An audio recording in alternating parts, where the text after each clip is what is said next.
The cargo bay of the Dreadnought Retribution had become the galaxy's most overqualified and heavily armed nursery. Thousands of cryopods, rescued from the Ghost Fleet, were arranged in silent, neat rows, their surfaces gleaming under the cold, sterile lights.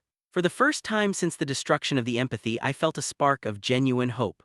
We had saved them.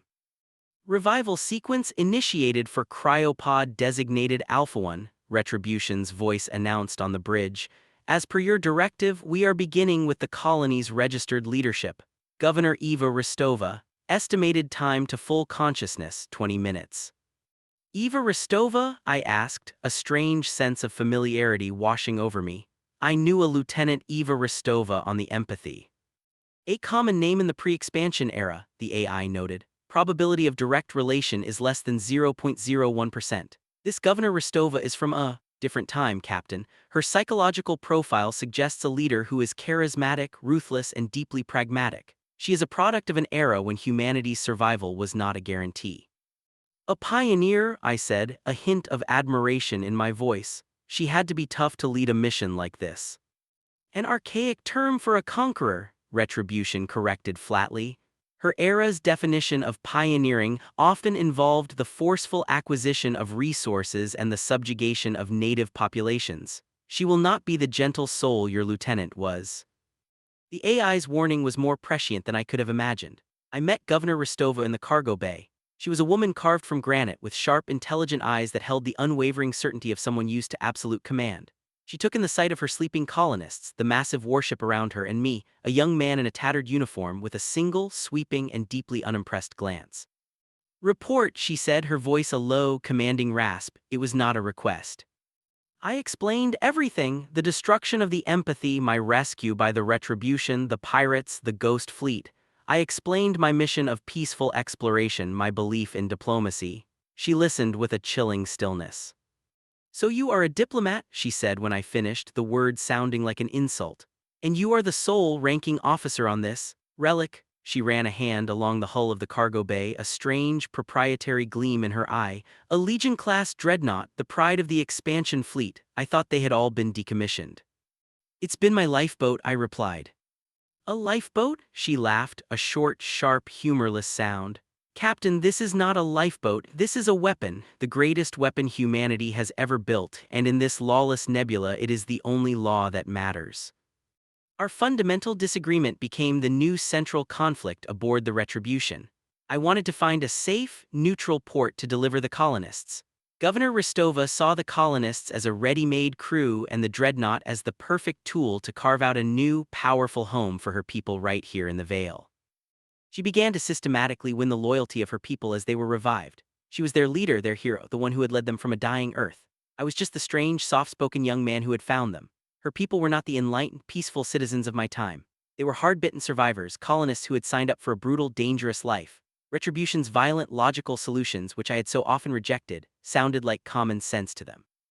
"The AI has identified a pirate listening post that is monitoring our position," Rostova announced during a council meeting she had convened without my permission.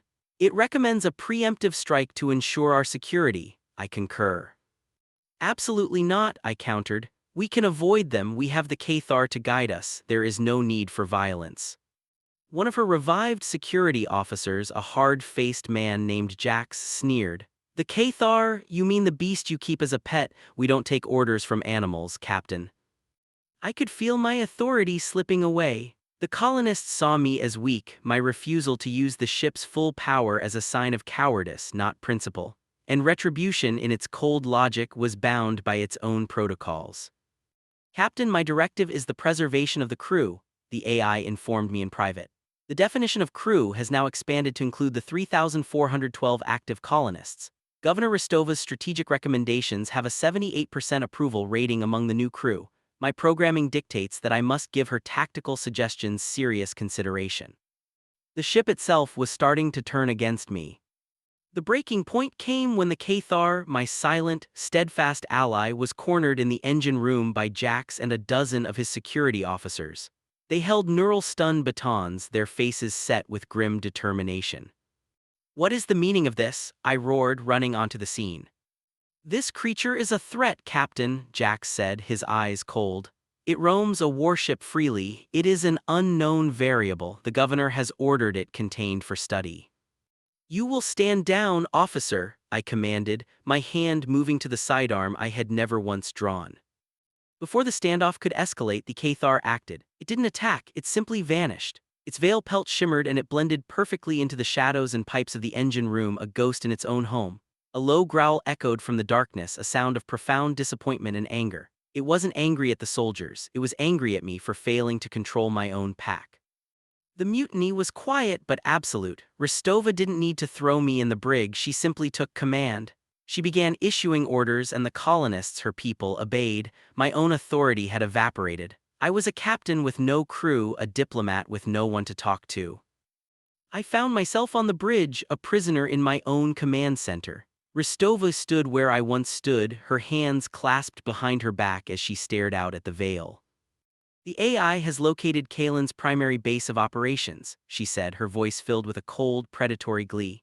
It's a hollowed-out asteroid poorly defended. We will strike at dawn. We will take their fuel, their supplies, and their ships. We will eliminate the pirate threat and establish our foothold in this nebula. We will do what humanity has always done best, Captain. We will conquer. This is not conquest, I said, my voice heavy. It's piracy, it's murder, it makes us no better than them. It makes us survivors, she retorted, a concept your peaceful, coddled generation has forgotten.